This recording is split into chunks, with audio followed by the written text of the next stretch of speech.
এই আল্লাহর নবীর পরিবার লোকেরা তোমাদের প্রতি সালাম।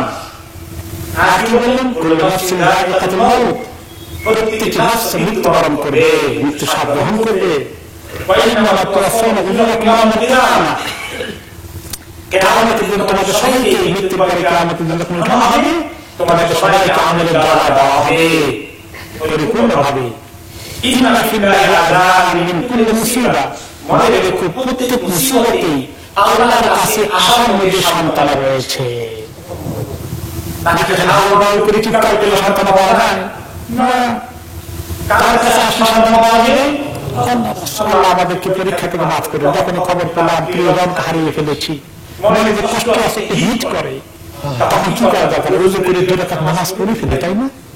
সেজদা যদি আল্লাহর কাছে চোখের পানি ফেলি, আল্লাহর কাছে সবর চাই, এবং যদি মাইয়িতের জন্য দোয়া করি, তাহলে সেখানেই সান্ত্বনা আছে। আল্লাহর কাছে মুসিবতের মধ্যে সান্ত্বনা আছে, এই খবর দেওয়া হলো। খালাফান মিন কুল্লি হালিক, আর যে চলে গেল তারপরে তার জায়গায় সান্ত্বনা পাওয়ার জন্য, তার জায়গা দখল করার জন্য, তার জায়গায় দায়িত্ব পালন করার জন্য অনেক ব্যবস্থা করে দিলেন। এতিম করে চলে গেছে, তাদেরকে কি দায়িত্ব মিলে সেটার ব্যবস্থা আল্লাহর কাছে আছে। তোমরা পেরেশান হলো না, আমার কাছে আসো। সেটা পাওয়ার সান্ত্বনা আল্লাহর কাছে একমাত্র পাওয়া যায়, সেটা ক্ষতিপূরণ আল্লাহর কাছেই হয়। অনেক সময় আমরা বলি এই মৃত্যুর কোন ক্ষতিপূরণ নেই, কিন্তু হাদিসে দেখি যত ক্ষতি হয়ে যায় পুরো ব্যবস্থা আল্লাহর কাছে আছে। এই ক্ষতি শাসন করে না, এই মানুষ অতিরিক্ত আবেগ বসত বলে, কিন্তু আল্লাহর কাছে মেসেজ আসে, আল্লাহর কাছে ক্ষতি করে ব্যবস্থা আছে।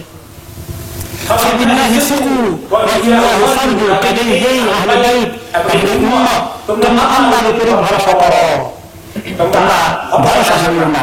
এই যে আমি ভরসা এখানে টুকে নেই গেল, কি বললেন? সর্বনাশ, সব শেষ, আল্লাহ বলে চলে গেছে, কিচ্ছু নাই। মারা গেছে বললে তাকে শেষ করে দেবো। আল্লাহ করার জন্য আমি কিভাবে সান্ত্বনা দিলাম, আমরা গত কয়েক মাস আগে তাফসীর শুনেছি। আল্লাহর উপর তাওয়াক্কুল করতে হবে, যে উনি চলে গেলেন কি হবে, এখন কি হবে, এই পরিবার চলবে কেন, সর্বনাশ না, এগুলো চিন্তা করো না, এগুলো তাওয়াক্কুলের অভাব। আল্লাহর উপরে তাওয়াক্কুল করে ফেলো। একমাত্র আল্লাহর কাছে চাও, উপায় খুঁজে বের করো, তিনি ব্যবস্থা করবেন। ফাইনাল কথা, যে আগন্তক যাকে দেখা যায় না তিনি বলছেন, সান্ত্বনা দিচ্ছেন। আর ফাইনাল কথা বললেন, দেখো আসল মুসিবতে পড়ে গেছে ওই লোক যে লোক সওয়াব মিস করে ফেলেছে, যেখানে সওয়াব পেল না, সে আসল মিস করলো।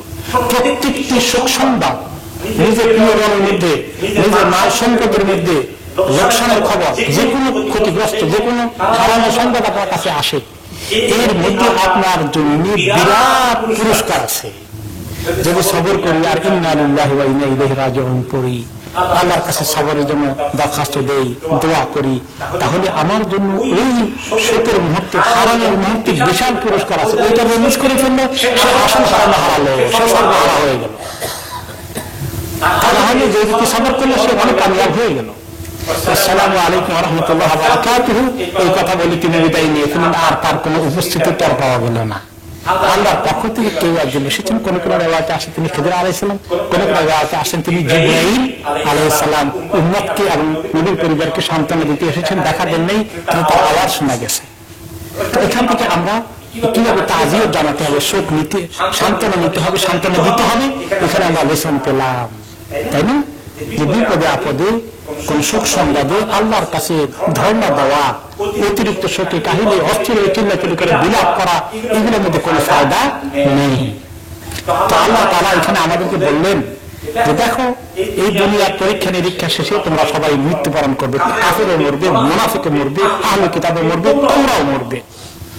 আর ওইখানে গিয়ে আসল বিচার দরবার দুনিয়াতে হলো না, তাই না? দরবারটা হয় নাই, মিথ্যা প্রপাগান্ডা হয়ে গেছে, তহমত দেওয়া হয়েছে, উল্টা ভিডিও প্রচার হয়েছে, কোন জায়গায় কোনো বিচার নয়, সবার নয়, সেখানে গিয়ে বিচার হচ্ছে।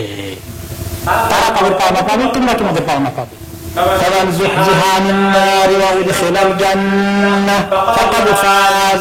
মনে রেখো, যে ব্যক্তি কোন রকমে তাকে কষ্ট করে হলে, টানা হিচড়া করে হলে সে যদি জাহান্নাম থেকে বেঁচে যায় আর জান্নাতে তাকে প্রবেশ করে দেওয়া হয়, সে কামিয়াব হয়ে গেল।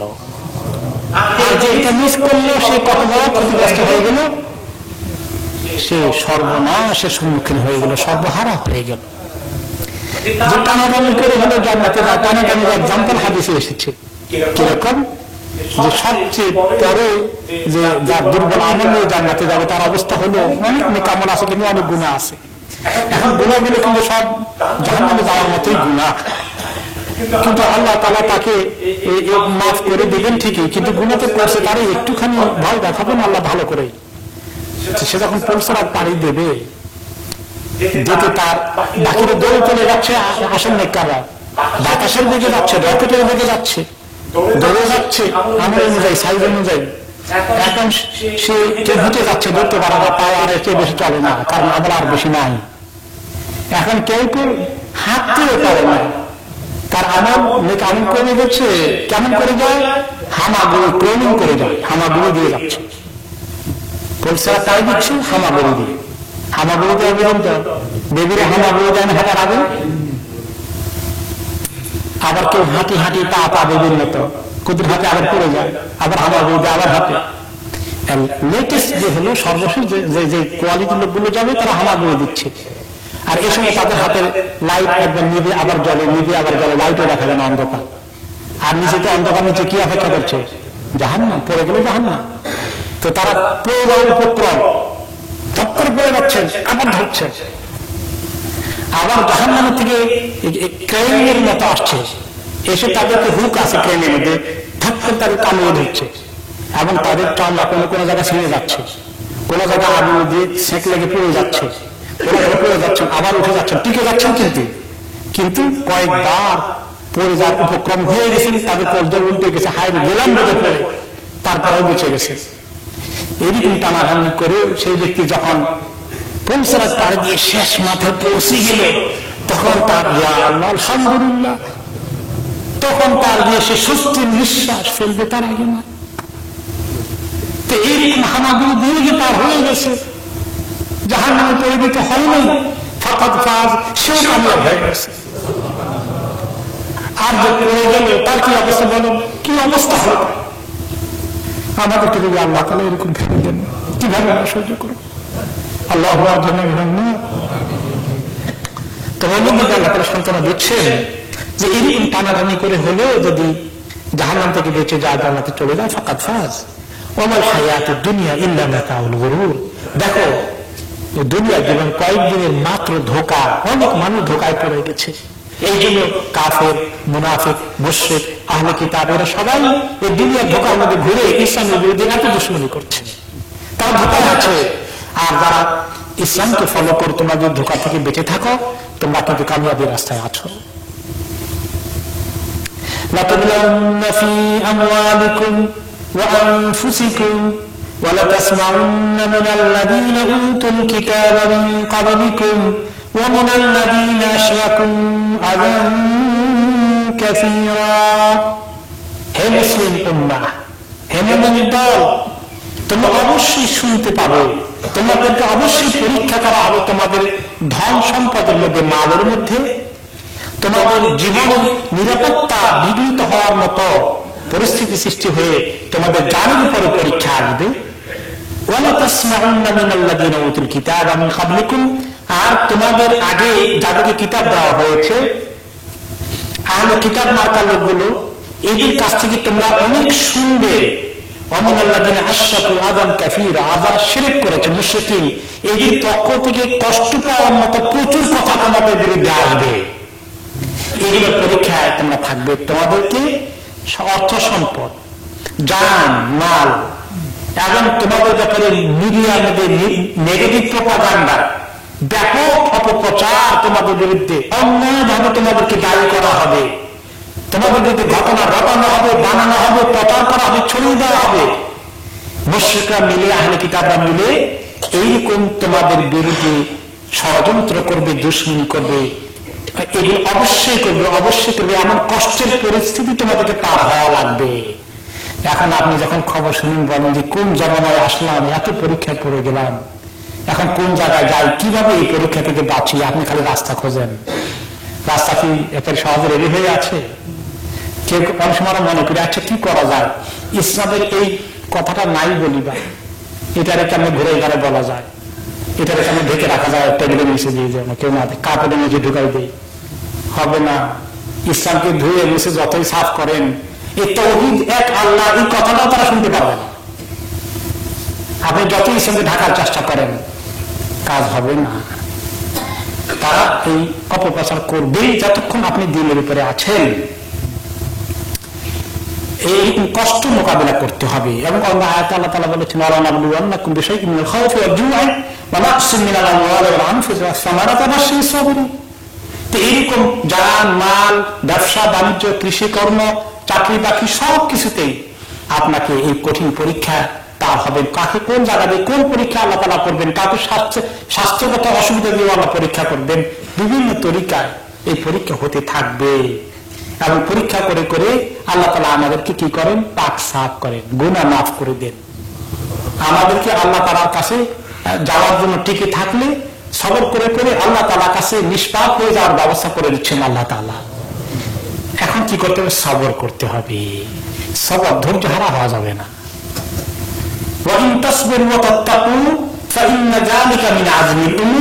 যদি সবর করো আর আল্লাহ তাআলাকে তোমরা ভয় করো, তাহলে মনে রেখো, টিকে থাকো, তাহলে এটা বিশাল একটা মনোবলের পরিচয়, বড় সিদ্ধান্তের পরিচয়, অনেক বড় ঈমানের পরিচয় হবে এটা। আল্লাহ তাআলা আমাদেরকে এই পরীক্ষা করছেন। আর পরীক্ষা করলে পাশ করে যদি করি, অবশ্যই সাবিরিন, তাহলে যারা এই সবর করে করে এই পরিস্থিতি মোকাবিলা করছে তাদের জন্য আপনি সুসংবাদ দান করুন। অবশ্যই সাবিরিন, তাদেরকে সুসংবাদ দান করুন। কি পরীক্ষা করে নবী করিম সাল্লাল্লাহু আলাইহি ওয়াসাল্লাম মোকাবিলা করলেন, যে একটা ঘটনা সিরাতে পাক থেকে আমরা শুনি।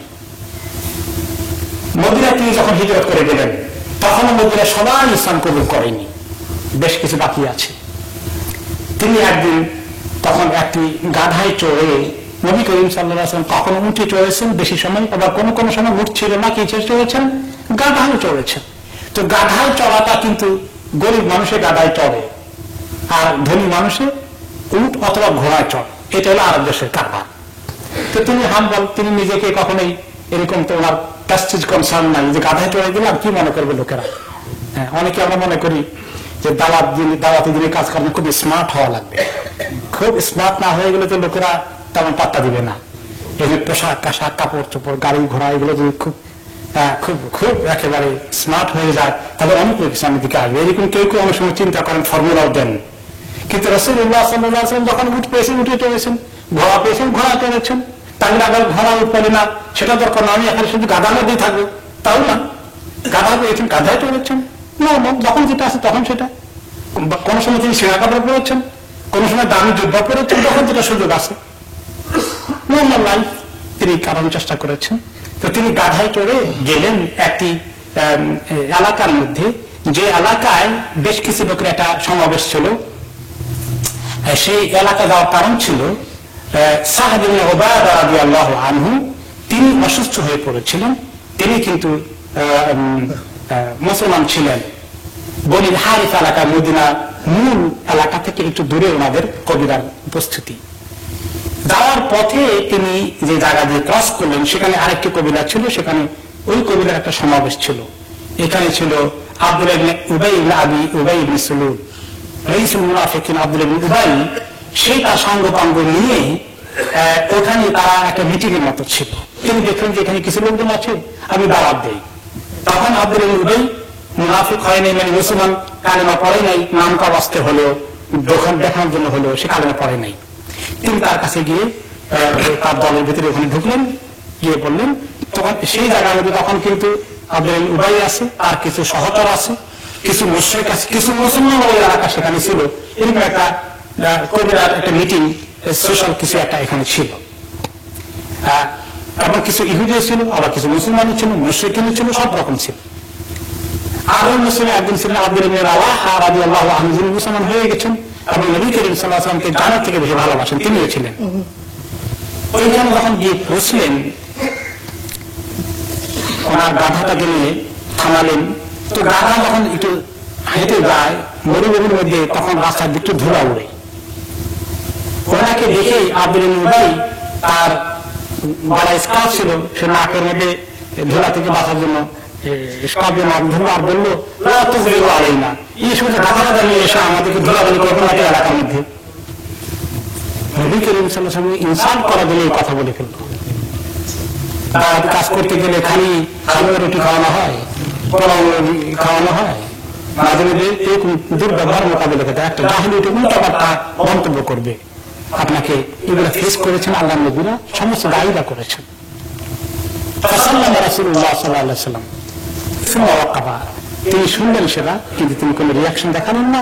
তিনি তাদের একটু কাছে গিয়ে সালাম করলেন, সবাইকে থামলেন, কাঁথা থেকে নামলেন, আল্লাহ তাআলা দিকে ডাকলেন, কিছু কোরআন তেলাওয়াত করে শোনালেন। তিনি এগুলো গায়ে রাখলেন না। অনেকক্ষণ তিনি যখন একটু বয়ান করলেন, কিছু আয়াত তেলাওয়াত করে শোনালেন। এখন রিয়াকশন দেখাচ্ছে আব্দুল উবাই, উনি থামলে বলে, আপনি যা বললেন আপনি যা বললেন আল্লাহ নবী আল্লাহ রাসূল এগুলো কিছু না। এই লোকটি আপনি আপনারা যা বললেন আমি আপনাদের এগুলো কিছু পছন্দ করি নাই।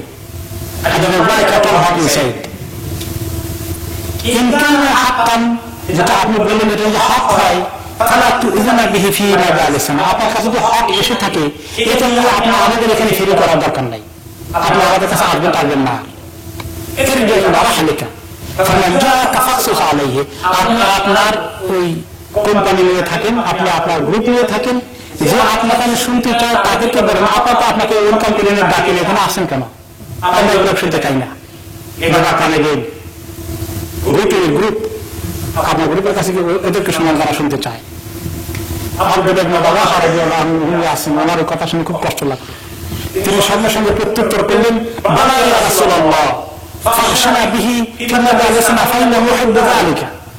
তিনি সঙ্গে সঙ্গে জবাব দিলেন, হে আল্লাহর রাসূল, আমরা অবশ্যই চাই যে আপনি আমাদের সমাবেশে প্রায় আসবেন, আর এগুলো শোনাবেন আমাদেরকে। আমরা এগুলো শুনতে খুব পছন্দ করি। সুবহানাল্লাহ, আমি জজবা এসে বলি, এই মুসলমানরা তো মাঝে মধ্যে এগুলো কিছু রিয়াকশন দেখাতে হবে, যে তার জজবা দেখাতে হবে, তাদের হককে সাপোর্ট করতে হবে, এবং হক আমার ভালোর মুখের মধ্যে কোলে পেরে বসে থাকবে আর খালি বাকুর দল করা, তাহলে তো হবে না।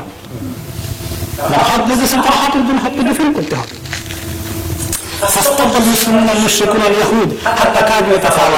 তখন এই একটু হইচই শুরু হয়ে গেল, উভয় পক্ষের মধ্যে মনে হয় ধাক্কাধাক্কি ভাব হয়ে গেছে, ফাইট, যা ফাইট করবে তো যায় নাই। এখন আমরা দেখি যে পৃথিবীর মধ্যে এখনো যখন দিনে দাওয়াতের জন্য কোনো জায়গায় দাওয়াত দেওয়া, সেখানে মনে হয় যেন অন্যভাবে মারামারি পরিস্থিতি সৃষ্টি করা হয়ে যায়। এক বেলাসা হামলা করার জন্য তার সঙ্গে হামলা শুরু করে দিল, এরকমও মাঝে মধ্যে খবর আসে।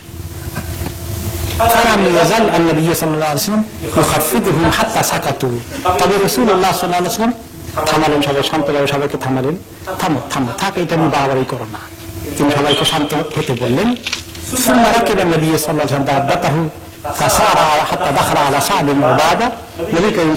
থামিয়ে সবাই শান্ত হয়ে গেলে তিনি আবার গাদাটা চড়ে তিনি গেলেন ওনার যেটা যাওয়ার কথা ছিল সাদ ইবনে উবাদার, ওখানে তাকে দেখতে গেলেন। তিনি অসুস্থ, তখন তিনি কিন্তু বিদায় ওই কবিরা বললেন, সাদ আপনার কাছে খবর এসেছে, শুনতে পেয়েছেন? আবু হাব্বাব বলতে আব্দুল উবাই কি বলেছে তার মন্তব্য, আপনি কি খবর পেয়েছেন? কি হয়েছে তিনি যখন সব ঘটনা বললেন। তারপরে সাদ রাদিয়াল্লাহু আনহু সাহাবী, তিনি খুব জ্ঞানী মানুষ, তিনি আল্লাহ নবীকে সান্ত্বনা দেওয়ার জন্য বললেন, ইয়া রাসূলুল্লাহ, আপনি তাকে ইগনোর করেন, ক্ষমার দৃষ্টিতে দেখেন, এটা নিয়ে আপনি কনসার্ন হয়ে আপনি আপনার কাজ চালিয়ে যান।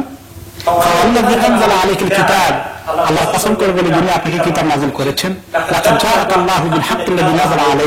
আমি স্বীকার করছি, স্বীকৃতি দিচ্ছি, কনফার্ম করছি যে আল্লাহ তাআলা আপনাকে হক দিয়ে নাযিল করেছেন। তবে একটা ঘটনা, এর মনে এত হিংসা কেন জানেন? যে এই এলাকার লোকেরা আপনি আসার আগে মদিনায় প্রায় এগ্রি করে ফেলেছিল যে মদিনার একজন রুলার নাই, শাসক নাই, লিডার নাই, বাদশা নাই, তাকে তারা বাদশা বানাবে, এই কথা ফাইনাল হয়ে গিয়েছিল। এর মধ্যেই তার মুকুট তৈরি হয়ে গেছে, শুধুমাত্র ফর্মাল একটা অনুষ্ঠান বাকি আছে। তার মধ্যেই মদিনার অনেক লোক ইসলাম কবুল করে আপনাকে দাবি দিয়ে নিয়ে এসেছে, আপনি চলে এসেছেন, এখন তার রাজা হওয়ার স্বপ্ন সব ধূলিসাৎ হয়ে গেছে, এখন তো আপনি মদিনার লিডার হয়ে গেছেন অলমোস্ট। এই জন্য তার মনে এত হিংসা। তো আল্লাহ তাআলা আপনাকে যে হক দিয়েছে, আপনি হক নিয়ে চলতে থাকেন। তখন এই কথা বোঝার পরে নবী করিম সাল্লাল্লাহু আলাইহি ওয়াসাল্লাম সান্ত্বনা পেলেন। এরপরে তিনি ইগনোর করলেন ব্যাপারটাকে, আর তিনি তেমন গায়ে মাখেননি। এরপরে কন্টিনিউ করতে থাকলো। তার ঘটনা আরো আসে যে যখন বদরের যুদ্ধ হয় তার আগ পর্যন্ত সে ইসলাম কবুল করেনি। বদরের যুদ্ধ হওয়ার পরে সে যখন দেখলো যে মোটামুটি বদরের যুদ্ধ মুসলমানরা উইন করে ফেলেছে, তাই না, এবং মক্কার কাফেরদের লিডার সহ 70 জন হত্যা করা হয়েছে, বাকি 70 জনকে বিরোধী করা হয়েছে। তখন সে বলা শুরু করলো তার সঙ্গপাঙ্গের মধ্যে অনেক মূর্তি পূজারী, অনেক মুনাফিক মাইন্ডের লোকেরা, তারা বললো হাযা আমরুন কাদ তাওয়াজ্জাহা, মনে হচ্ছে এই ব্যাপারটা তো একেবারে ছেড়ে দেওয়ার মতো না, মনে হয় মোহাম্মদ কিছু একটা করেই ফেলবে, মনে হচ্ছে সে মনে হয় যেন কিছু একটা ঘটাই ফেলবে, তার কিছু বিজয় রাখার ভালোই বিজয় হওয়ার সম্ভাবনা দেখা দিয়েছে, চলো এক কাজ করি, আমরা ইসলাম কবুল করে ফেলি। মোটামুটি মনে হয় যে ইসলাম কবুল করলে এখন সুযোগ সুবিধার দিন আসতেছে, আমরা ক্ষমতা মিস করার দরকার নাই, আমরা ভালো একটা পজিশন করে যাবো, চলো।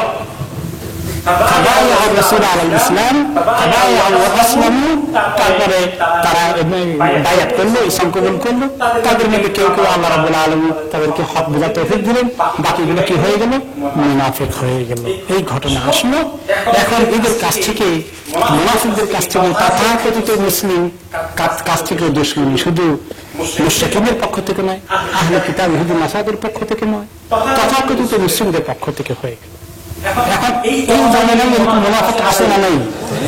এমন মুনাফিক আছে বিলিভ মি, তারা অন্তর থেকে ইসলামকে ঘৃণা করে, কিন্তু বাইরে ডিক্লেয়ার করে যে আমি মুসলমান নাই, আর শুধু নামাজ পড়ে না, রোজা রাখে না, তাই নয়। এরকম বেনামাজি অনেক মুসলমান আছে, কিন্তু ইসলামের ব্যাপারে এত দুশমনী নাই। কিন্তু অনেক মুসলিম আছে ইসলামের ব্যাপারে তাদের সাংঘাতিক দুশমনী। তারা চায় যে মুসলমানের জমিন থেকে ইসলাম টোটালি আউট হয়ে চলে যায়। কিভাবে দুশমনী করা যায়, রাত দিন তারা করে, কিন্তু শুধু একদিন উভয়ের মতো মুনাফিক হিসাবে তাদের পরিচয় এভাবে পরিচিত হয় নাই, কিন্তু আসলে তারা মুনাফিক। তাহলে এখন এই জামানায় আমরা কোন কোন গ্রুপের পক্ষ থেকে দুশমনী মোকাবিলা করছি? যারা মুসলিম আছে বলেন, মুশরিকদের পক্ষ থেকে দুশমনী আছে না নাই? আহলে কিতাবের পক্ষ থেকে আর মুনাফিকদের পক্ষ থেকে আছে।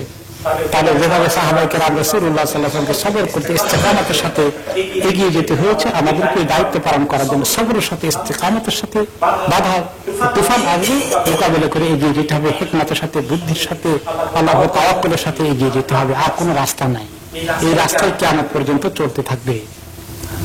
এই কাশমাকাশ, এই সংগ্রাম বাইনাল হক ওয়াল বাতিল মাদিন ইলা ইয়াউমিল কিয়ামত, কিয়ামত পর্যন্তই চলতে থাকবে। আল্লাহ রাব্বুল আলামিন আমাদের সবর ইস্তেকামতের সাথে দিনের উপরে মজবুত হয়ে টিকে থাকার তৌফিক দান করুন।